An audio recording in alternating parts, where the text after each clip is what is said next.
Welcome, ladies and gentlemen. You could have been anywhere in the world, but you're here with us. This is the Maverick Podcast. I'm your host, DJMaverick. Today, we have another talented guest for you guys. I'm super excited. We have none other than Tonya Lloyd, business analyst, wife, creator, and also over-analytical mom. Welcome to the podcast. How are you? Thank you. I am good. Very good. I'm super excited to have you on the podcast.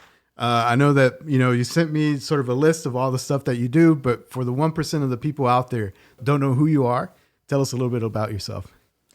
So I am an Oklahoman by birth. I come from a little town called Boley, Oklahoma. Boley. Where's that? Oklahoma. I can only describe it by being between two towns that you probably have never heard of either. Oh, really? But they're bigger. Okay. So there's a town called Prague, Oklahoma. Okay. And there's another town called Okemah, Oklahoma. Okay. I know Prague has a church that a lot of people visit, right? They do. It's a Catholic church. Okay. They have icons. Actually, I'm not Catholic, so I don't know what they call them, but they have a lot of things in the front that people come and visit. Yeah, and I think it's like a historical place. Like the church is like really old or something, made out of rocks or something. Yeah. The people that settled there were Czechoslovakian. Oh, okay. They have a festival the first Saturday every May. Okay. It's a Czech festival. Okay. It's really interesting stuff. Cool. But I don't come from there. Yeah, no, I know. We just got a sidetrack all of a sudden. So tell me, did you grow up in, what'd you say, Boley? Boley, Boley. Did you grow up there? Were you born there? I was born there. My parents kind of came from Louisiana on my dad's side, North Carolina on my mom's side. Okay. Converged in Boley. Boley is a historically black town. It was made up of freed slaves from, they were actually Cherokee slaves or Creek Indian slaves, sorry. Mm-hmm. When they got freedom, they founded Boley, Oklahoma. It became a really prosperous town there for a little bit. Okay. When I was born, it was hanging on by a thread. Oh, no. So tell me a little bit about the experience of growing up there. What was it like? Was it more diverse? Sort of, I imagine by the time you were born, it was probably more diverse city, or how was it? You would think that, but no. Okay. So there was with the Great Depression, the railroad had sustained the city for, throughout the prosperous years. Mm-hmm. And when the Great Depression happened, the railways failed. Okay. And so the town kind of lost its prosperity. And since then, people have been moving out. So it was a very low population area. I see. And there's a town, and then there's a rural area. And we grew up in the rural area. Okay. So you're in the rural area of an already rural city, I think. Yeah, so what was that like? It's probably like living on the moon. Yeah. Like Mars or something. Yeah. And we didn't have the internet, or this was in the late 1980s. Yeah. 1990s. So we didn't have that proliferance of connectivity that we have today. Yeah. So I knew very little about anybody else other than my family and the people I went to even school like music and like TV and pop culture, like were you kind of in tune a little bit there or no? I grew up listening to what my parents listened to when they were young. So Hank Williams, Elton John, Motown, that type of thing. My brothers brought in a little bit of the hip hop culture when they got older. Yeah, so I knew it and I hated it. Okay. So you were more fan of like the stuff that your parents were listening to? Yeah, I was that kind of kid. Okay, cool. What about school? Tell me a little bit about school. What was that like? So when I was a younger kid, up until like the 6th grade, I went to the school in Boley. So it was, that town was, I think it was entirely black at the school. And then when I got to middle school, I changed schools because we moved from one spot in the rural countryside to another spot in the rural countryside, and it just happened to be outside the boundaries. Was it still rural, or was it like more populous at that point? Well, it was fancy because we had another bedroom. Oh, okay, cool. But still dirt roads, still no neighbors nearby. But I went to a school that was mostly white kids and Native American kids. Okay. So I went from being like one of all black kids to the only black kid in my class. And that was like middle school or what? Yeah, that started in middle school and I graduated from there. Okay. Any challenges with that, or you were like a good adapter of like kind of being kind of like different or what? Yeah, yes and no. I've always been a pretty adaptable person, so it never crossed my mind to ask whether I fit in or not. Okay. I was just like, That's being awesome. me. Like, I don't care if you like me. Yeah. Yeah, that was pretty much it. But there were some interesting things that that came up just being different from everybody. I was pretty popular and just having the outgoing kind of personality that I have. Cool. It was easy to make friends and stuff like that. But it did come up every now and then that I happen to be black, and that was always challenging. Were you into sports or music or any kind of like extracurricular? I played basketball for a hot minute. Okay. I was All right. athletically, I was pretty coordinated, but I had just like that same vein of just doing my own thing. I was never very good as part of a team. Okay. So you didn't really like listen to the coach? Not or at no? all. Not at all. Cool. What about high school? What was high school like? High school in that small town was pretty, I think it was fun, just because I kind of was able to know everybody. And, I was I guess a little bit of a troublemaker. I did my work and all that stuff. So it was more or less when I didn't have work to do, or Okay. I would talk a lot. Okay. That doesn't Make sound too jokes bad. and all that stuff, and get sent to the principal's office quite a bit. Yeah. How big was your graduating class? Do you remember? 25 people. 25 people. Yeah. Oh, wow. And I was salutatorian. Really? Okay. But you knew everybody. I mean, we're talking 25 people. You definitely know everybody, right? Yeah, definitely knew everybody in my class and most of the kids in the high school. Okay. So if I would have asked like young Tonya, like, hey, what do you want to be when you grow up? Like, what would you told me?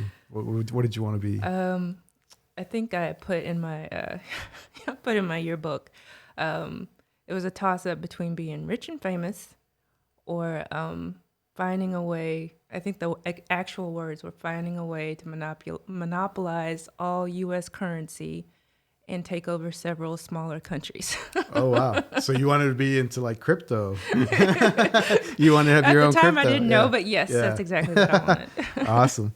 So what was the game plan? Those seem pretty ambitious. Like, I don't even know which major, like, what did you decide to do like after high school? Yeah, so that's funny. You would think I would have a game plan if I wanted all of that out of life. Yeah, I mean, you're ambitious. You're like, so what was the plan? No plan? No plan. Okay. So my parents were just like blue collar workers. My mom worked at a Wrangler plant, and my dad was a welder. He also had a ranch, so he'd work all day in Tulsa as a welder. Man. And would come home and work all evening, and then on the weekends on his ranch/farm. Yeah.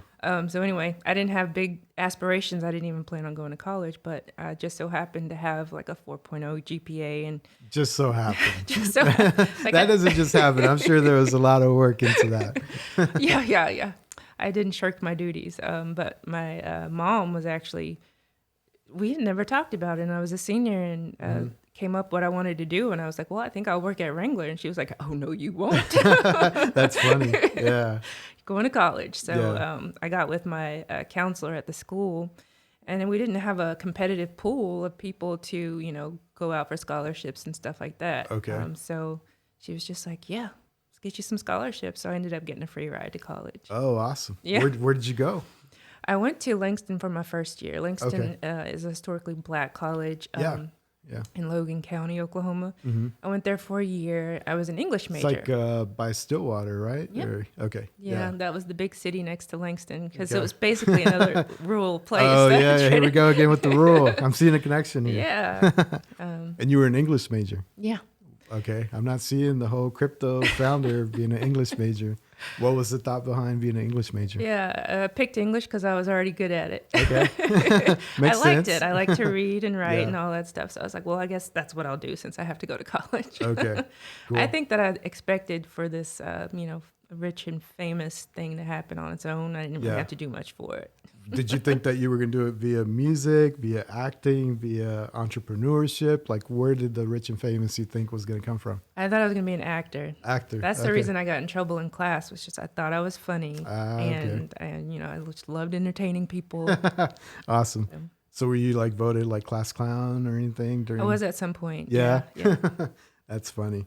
What about during college? Did you do any internships or any tastes of like where you could potentially, or did you want to be like a university professor? Like what did you want to be?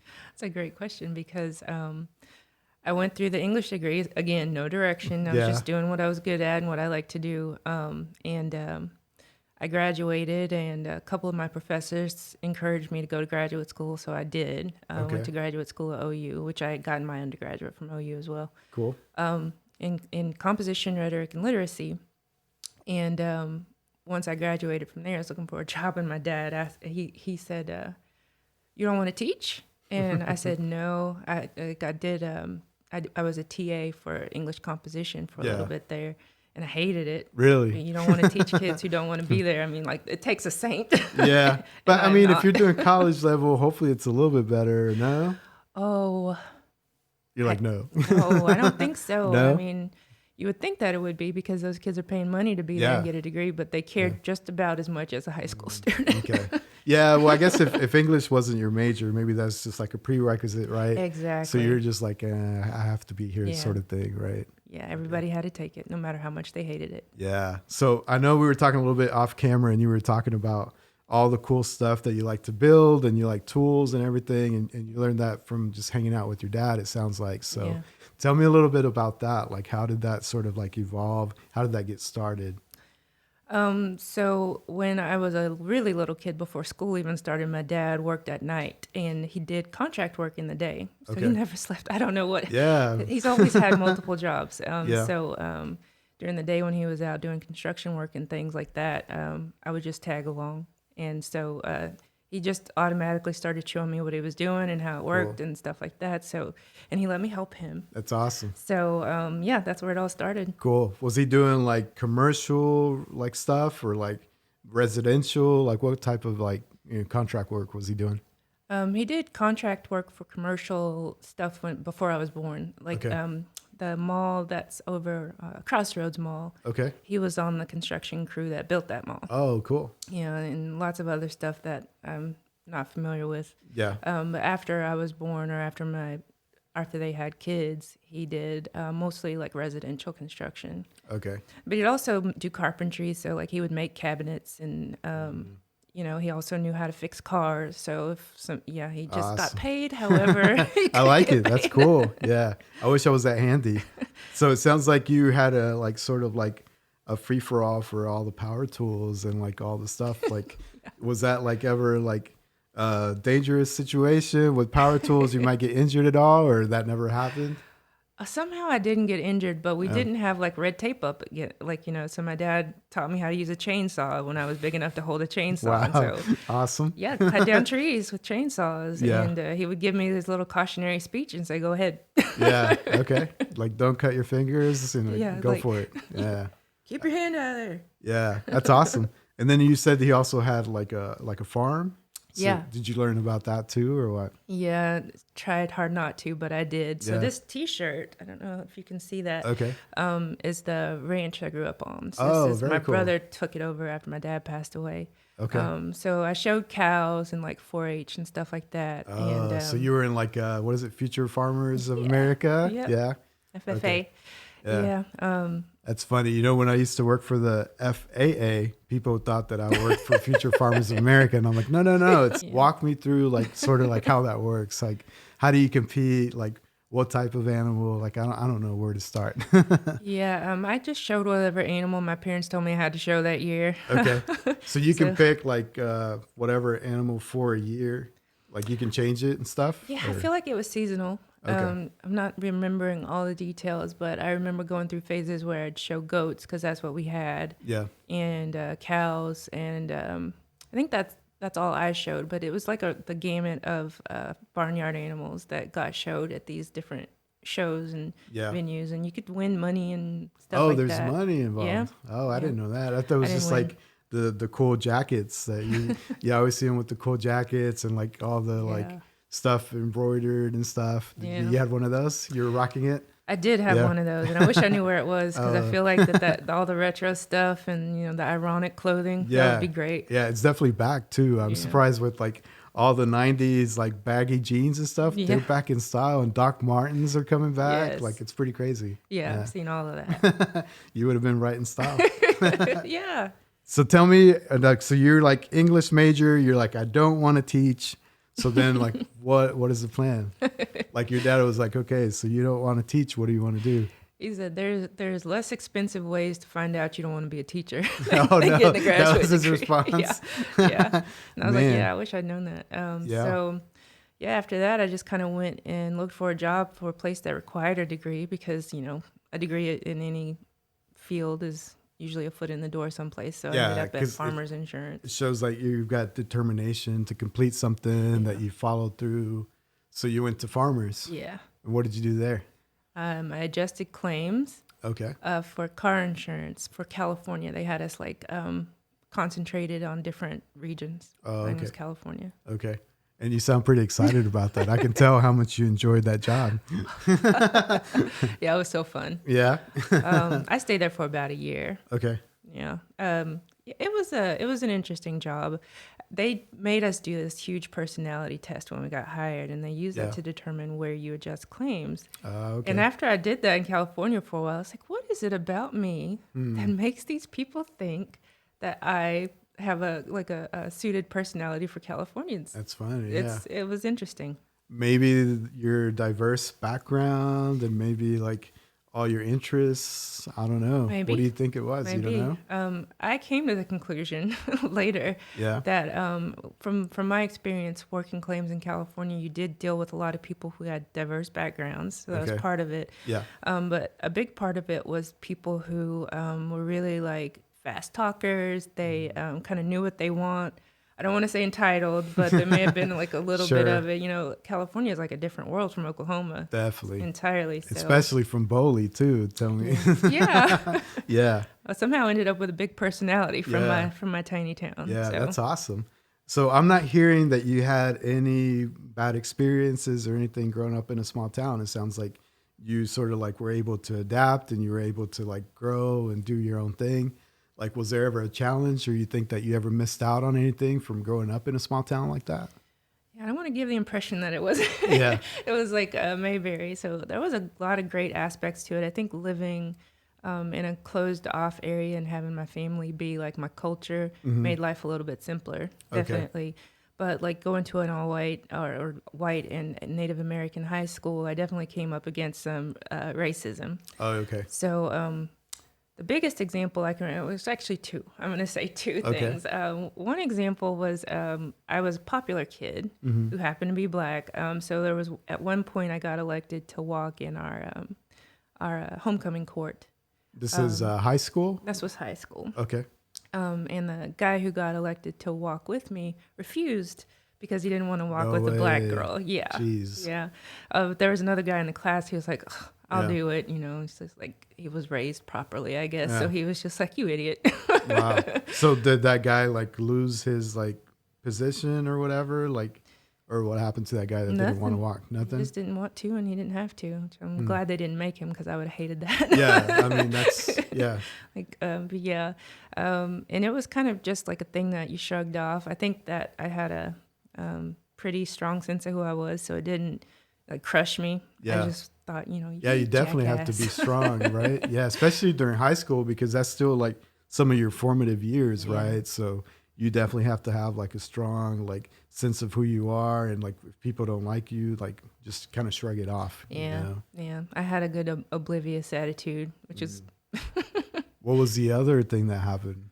The other thing, and I've heard this since I was a kid, but I didn't know it at the time, that kids who come from really like heavily populated black area schools, when they get transferred to schools that are predominantly white, they get held back a lot. And I didn't know that was a thing. And when we transferred schools, I didn't know until I was a grown up, the school district wanted to hold me and my brothers back.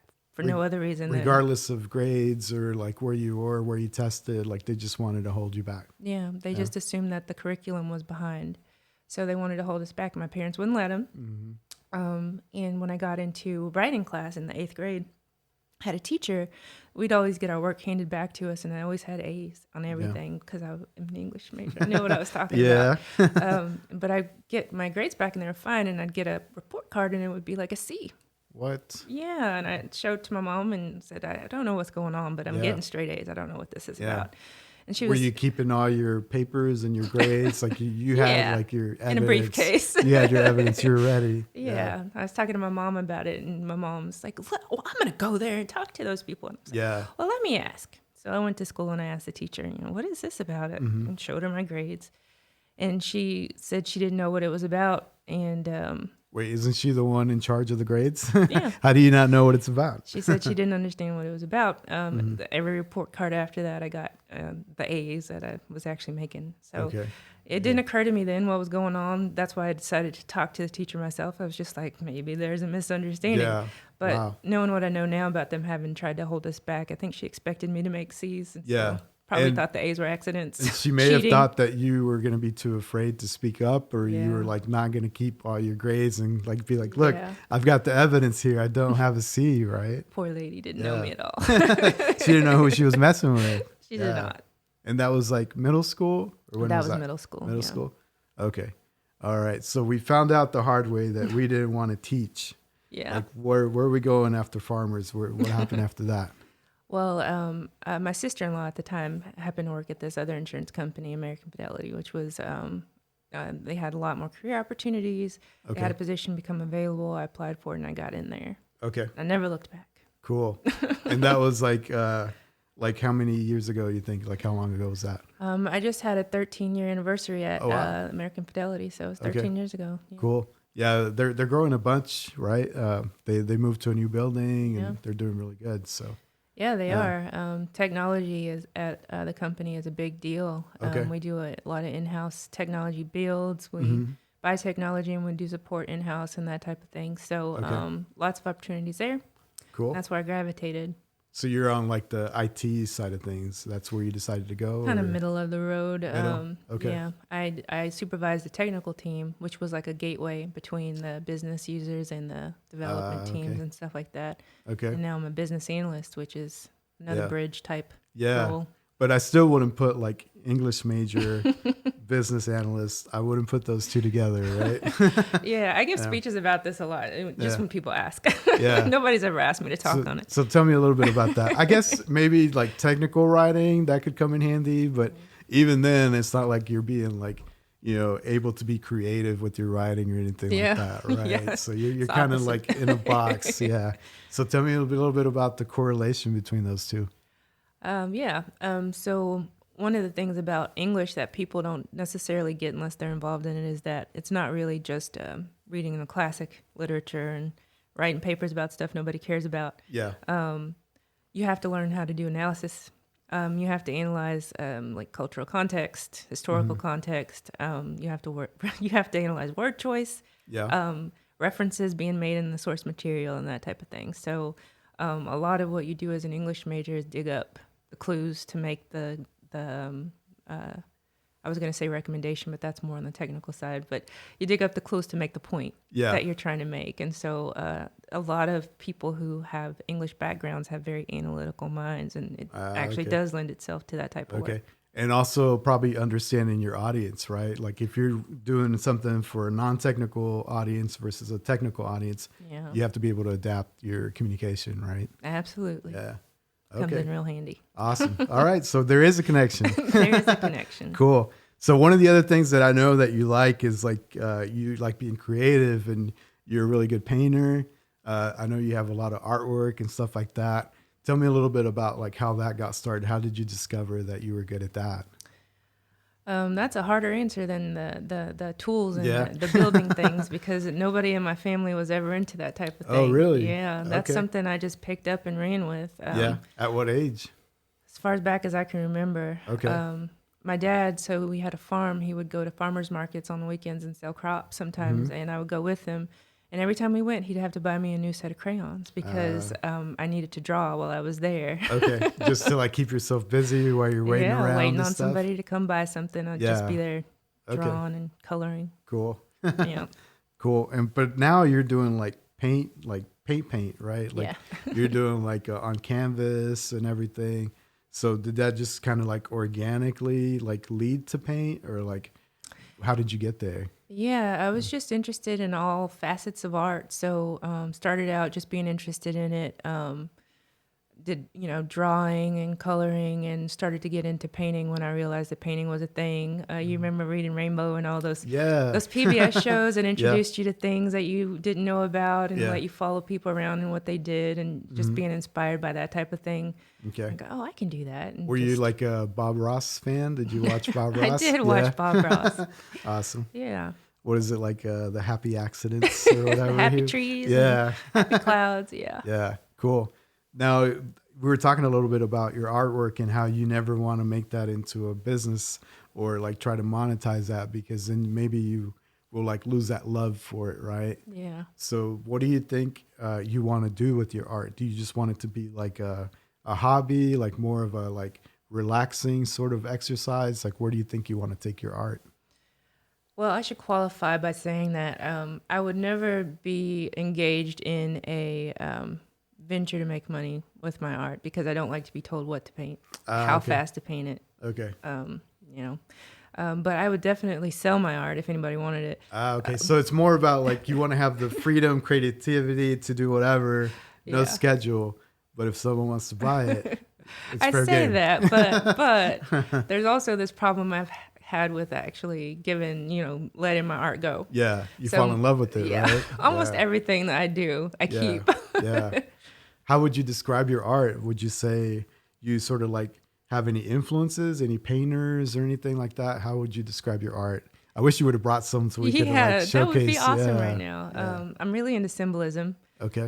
So even if I paint something that's really straightforward, I usually try to insert some kind of symbolism into it, just because I like how art can create meaning and have different interpretations. Okay. So since my daughter was born, I also started doing a lot more of cartoon art. Cool. So I did like a barnyard study of chicken, pig, all that stuff Awesome. for her. Yeah. Cool. And I'm doing a lizard right now for her bathroom. She likes lizards. Cool. Dragons. So the inspiration sort of like just hits you just randomly and you just kind of like go with different styles. Yeah, that's what I like about it. And that's why I wouldn't want people to tell me what to do because probably couldn't. Yeah. Have you entered any like art competitions or anything like that? No, until very recently, I didn't even show it to most people. No way. So yeah, Really? close friends and family have seen it. Not even all my family, because I just kind of, it's not something I talk about a lot. I figure it's something I do, and nobody cares. Why not share it? Is it because you're kind of like, want to keep that to yourself, or you're afraid of the feedback of someone telling you like they don't like it? Like, what do you think? Probably a mix of both. Yeah. Because it's like Oprah said once, it's like somebody telling you your baby's ugly. Yeah.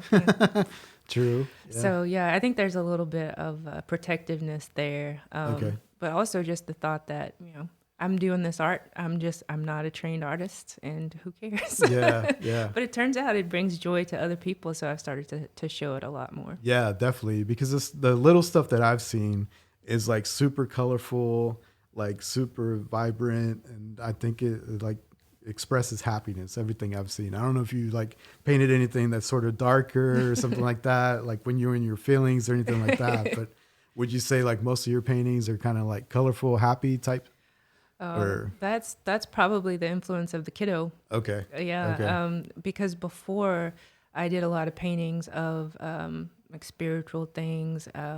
I wouldn't say dark, but definitely not happy, colorful things like I do now. Okay. So maybe I've only seen the paintings like after the baby. Yeah. The post-baby paintings. Yeah.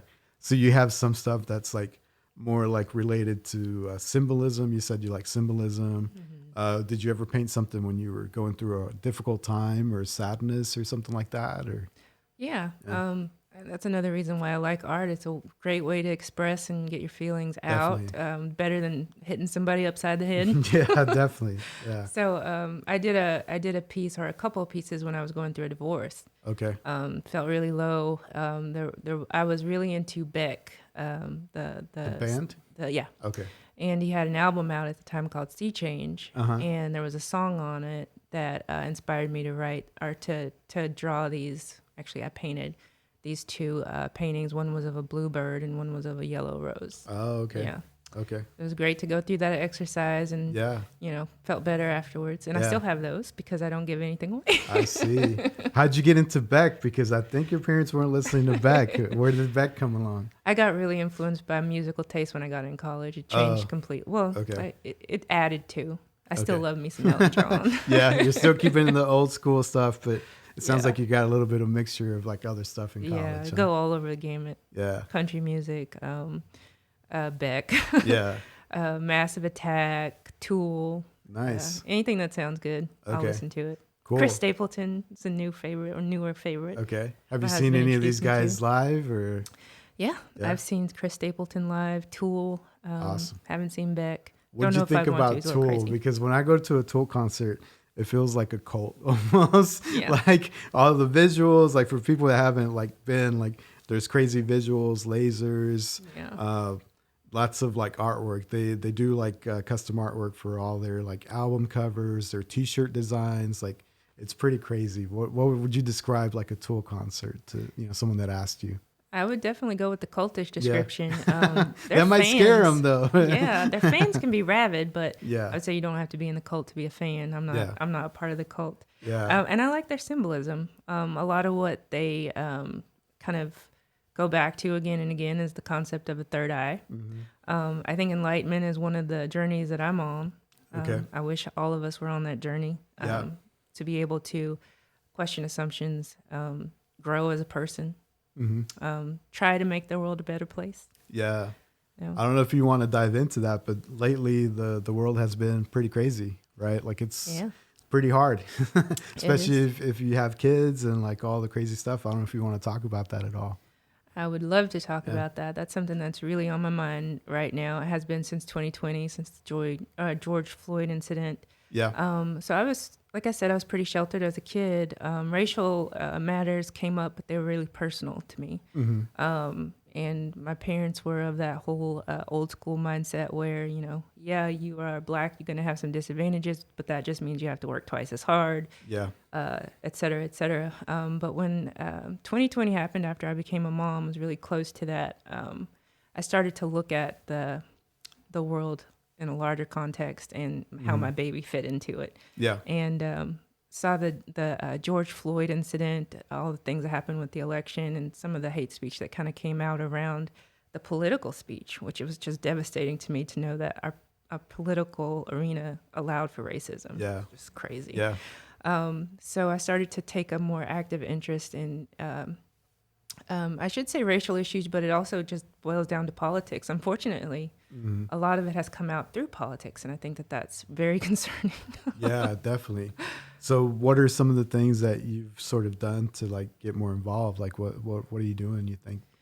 I was part of an initiative that came together after some of the really big media shit shows, if I can say that. Yeah, definitely. Yeah. Some of those hit. They initiated a task force for diversity, equity, and inclusion.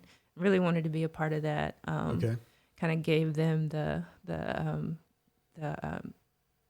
background that I gave you in terms of how I felt like I needed to be involved or why I felt like I needed to be involved. Mm-hmm. And through that, I've been able to first of all, introduce the topic at our company because it was Oklahoma.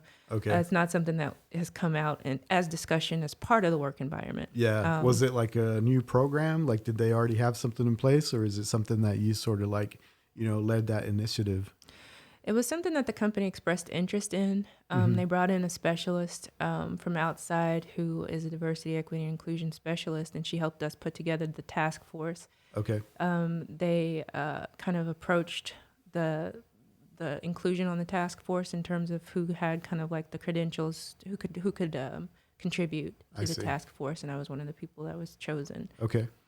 So I've been able to bring more awareness to the company, and I think inclusion in terms of being able to have conversations more around social issues and how they impact the workplace and the people you work with, because they do. Yeah, definitely. I mean, you would think that a lot of that would be left at home or whatever, but I think some of that bleeds into your workplace, right? And also like the other side of the coin, right? Like having diversity on your team is also a positive thing. Like if you have a different background that someone else, you can bring in a new idea or a new approach to the problem you're trying to solve, right? So it doesn't necessarily always have to be a good or bad thing. I think there's both involved with that, right? Absolutely, and that's one of the things that we're trying to get across is that the company benefits from diversity, equity, and inclusion. It's not something that we do because we're good people, even though we should. I mean, like you should be a good person and welcome everybody equally. But it's something that actually allows the company to grow. Our customer base is becoming more and more diverse, and if you kind of look at companies that have been around for a while, that's just the general story. That's true. As we go, companies, America becomes more diverse, and so our client base is more diverse. And if we don't have people at the back office who represent those different opinions and those different points of view, then we're never going to be able to keep a pace. Yeah, 1,000%. And they wouldn't identify with the company, right? So maybe they decide to not do business with that company because they don't really understand who they are. Absolutely. Right. I've started to pay attention to things like that and my own selection of people I choose to do business with and where I send my daughter to school. If I don't see representations of diversity, I walk right out the door. I have done that. Okay. All right. That's good. Have you seen sort of like already positive outcomes with that initiative that you're doing, or you think it's going to be a longer initiative that it's going to take a while to have impact?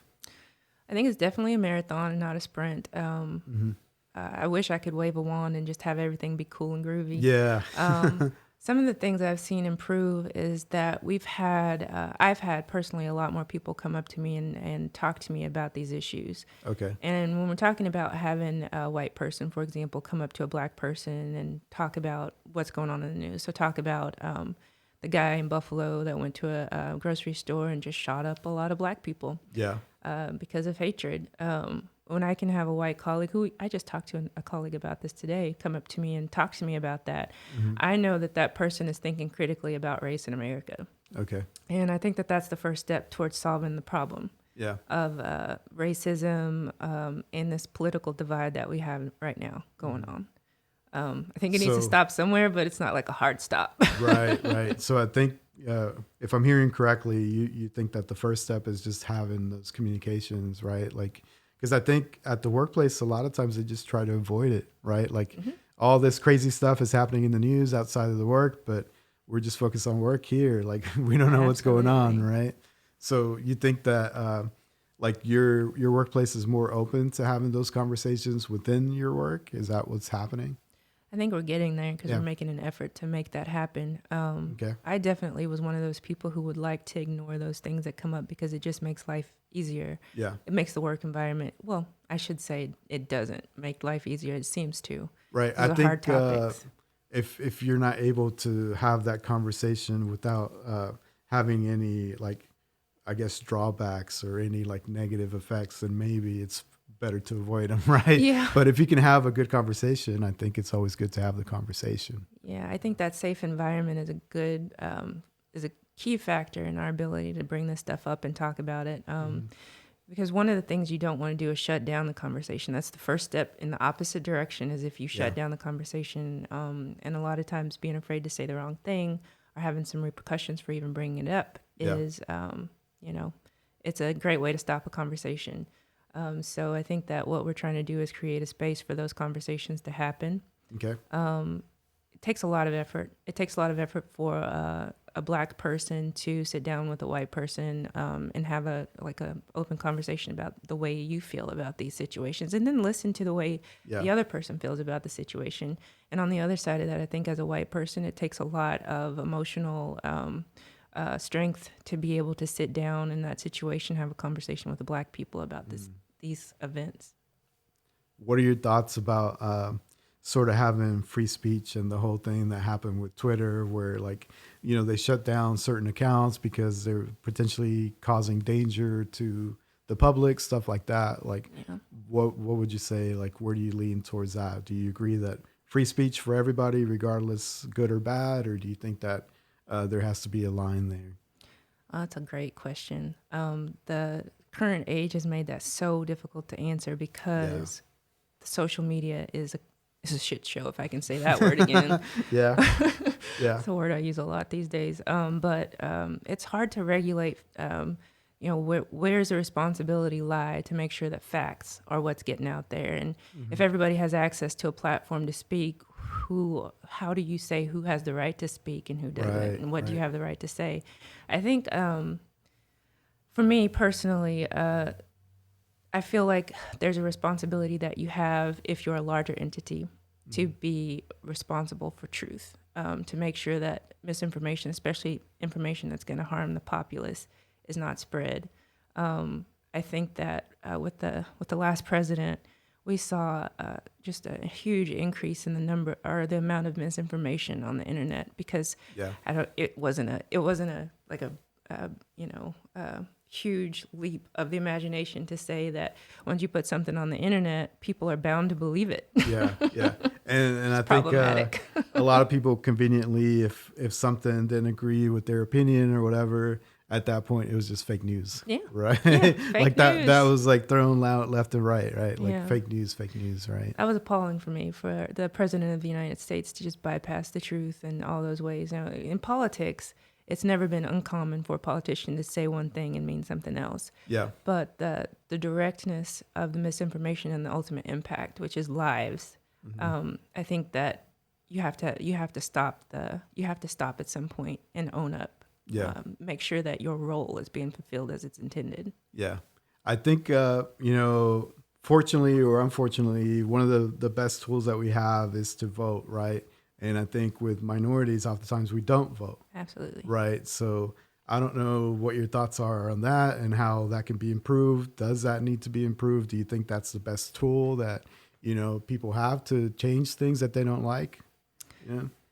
I think definitely. I think that the political moment that we're in right now with all of the stolen election and that type of thing proves that the minority can come up and speak, that every vote counts because, I can sit back and be appalled by what I'm seeing and say, this is absolutely not okay for an election to go off as they always do and then be completely like sidetracked with the stolen election rhetoric that we heard. But at the same time, I think that what that shows us is that you have a voice. These people had a voice and they were able to completely sideline an election with their voices. Yeah. And so there's no reason to think that other groups can't do the same thing. And I think that it's hard to mobilize minority groups behind a common cause, and a lot of that's just the disadvantage that a lot of us live in society. Yeah.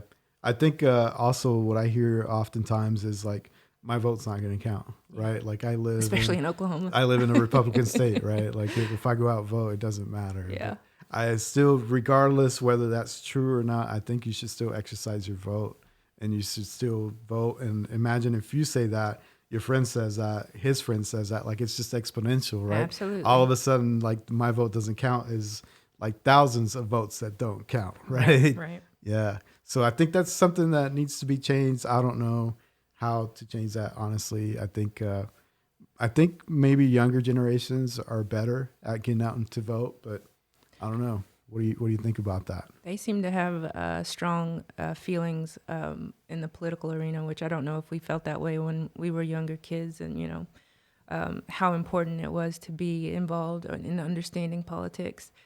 I think that in addition to having those different groups kind of stand up and be counted, I am going to make the radical suggestion that we probably need to look at the state of politics in America right now in general. I think that what's shown is that we can do some terribly polarizing things, and we've gotten to a point where we can't work on anything together because we're so separated, and it's these I want to say extreme rhetorics that have come out and made it impossible. Yeah. I think that the two-party system is something that we need to reevaluate. I didn't know it, but there's a checkbox on the voting ballot where you can elect everybody in your political. Yeah, like you don't even have to like select individuals. You just say like, all Republican or all Democrat, Right. and it just does it, right? Right. Yeah. Problematic. Yeah. So you Yeah. shouldn't, I don't think that you're ever going to make a really good vote if you're just voting your party Yeah. down the line. And a lot of people do that, And a I lot of think. people do That's that. why it's there. Like, a lot of people probably use that box to say, like, all which is Republican or whatever. an advantage that people aren't taking, it's a edge that people aren't taking advantage of right now, because you could totally run as a Democrat or Republican Yeah. and be completely on the other side of the fence True. and get elected because True. people are just voting for your party. Yeah, very true. Do you get involved with any other organizations or anything like that outside of your work? My next on the agenda is to get involved in the education system. Okay. A lot of the talk that's come up recently about critical race theory is another polarizing topic. But on the offshoot of that is we're seeing books being banned from being taught in schools at a rate that's like 1700s level. Oh, wow. Let's Okay. burn a book. Let's ban a book. So Yeah. it seems to be books that represent marginalized viewpoints. So books about gender identity and books about slavery. Okay. Like just historical books, or like what's on the list of some of the stuff that's being banned? So one of the books on the list is Beloved, which is a story. It's a ghost story on the surface, but it's really a story about the emotional impact of slavery. Okay. And it's told from the perspective of an ex-slave. And I've read some reviews from different people, and a lot of the reviews were that this book makes me feel guilty for being a white person, and that's the purpose of this book. And it's kind of like what we call a whitewashing of history, where we want to kind of eliminate the things that are a little bit difficult to think about. Okay. But the problem with that is that when we erase history, we don't have the opportunity to learn from it. Yeah. So it's You really repeat scary it. to me. You repeat it. Yeah. Yeah. It's scary to me that we are banning books again. Yeah, So definitely. I'd like to be involved in education to ensure that we can stop that kind of thing from happening, but Yeah. also that rather than going towards anything, I don't think we have to make dramatic changes in education. I think that we have to, for example, teach history truthfully and not memorize dates like when Washington crossed the Delaware, but we Yeah. should be asking questions like, what did happen to the Indian population when the Europeans came to America? And how does that relate to what happened with the Trail of Tears? And what is the state of the Native American in America today? I think that those are things that come out through the true teaching of history. And it's things that critically allow us to think about history. Yeah, definitely. Better citizens come Yeah. from that kind of teaching. So tell me a little bit, I know you have a daughter. Is this everything that we've been talking about, something that you're going to instill in her to, be aware of diversity, history, the effects of everything that the U.S. has gone through, right? Is that something that you want to have those conversations with her? Like, what do you think you're going to do there? Because I imagine it's powerful to do that, right? Absolutely. I think the impulse as a parent is to protect your kids from everything. It's hard for me to just imagine her out there in the world doing her own thing. But when it comes to things like this, I think that I have a responsibility to her. She's a biracial kid. Yeah. I think I have a responsibility to help her navigate that, even though I don't know what that's like. She's going to be a completely different kind of experience than what I had. But I want her to be able to think critically about situations that she's in. I want her to be able to determine if she's being given a fair shakedown, or if she deserves better than what she's getting, if she needs to fight, if she needs to stand up for something. I want her to be able to do that. I want her to be able to try to make the world a better place for her kids and Cool. all that stuff. So yeah, definitely it's on the horizon for Little Miss. Yeah. I think that's super powerful. And like you said, it's better to have those conversations and sort of like have her more prepared versus trying to shield her from everything and pretend that everything's like butterflies and rainbows out there, and it's not, right? Yeah. Okay. All right. So what about, as far as like any other activities that you're involved with? I know that you said you like to build stuff, right? Right. And we were talking about how you built the shelf, a bookcase, and that was like easy. And I was like, no, that's not easy. Like, how did you get started in that? And like, is there still like a love for that? Do you want to like continue to do that? Yeah. I building things for me is like meditation. When I'm working with my hands, my brain is going on autopilot, sort of. And I'm thinking through this puzzle that I'm putting together. So when I was the first bookshelf that I built, I was a teenager, and I was up at night. I had a little creative spark in me that kind of woke me up in the middle of the night sometimes and told me to do stuff. So that night I wanted to build a bookshelf. So you got started in the middle of the night? Like you Yeah. just went down and got the tools and started? I did. Really? I went out to the garage and Woke started up building a everybody. book. So everybody was asleep, but I Yeah. got to a point where I couldn't cut the board that I wanted to cut. It was Yeah. a table saw that I wasn't sure about. So I went and got my brother out of bed. It was 2:00 in the morning. Nice. And, I'm sure he appreciated Yeah, that. he didn't want to get up. But he did it, and he helped me. But yeah, it's just kind of an impulse to build things, and so that kind of turned into if I when I was broke in college and I wanted something like a table, I would find You some just scraps build of it? wood and build a table. Yeah. Yeah, and with the outcome, it always looked artistic because it wasn't perfect. Yeah. And I always appreciated that, and I always like telling people, "Hey, I built that table." That's type cool. thing. Yeah. Do you just like freestyle it, or do you find like any like blueprints or anything like to model like the measurements or anything, or what? I will measure, but it's not a blueprint. No. I want this side to be 24 Yeah. inches, so I'm going to do that on both Do you at sides. least like sketch it on a napkin or anything, or it's like it's all up here? Yeah. It's not very complex Yeah. stuff, so it's usually all up in here. Okay. My dad taught me how to make notations on the wood itself, so I Okay. do that. Okay, cool. Awesome.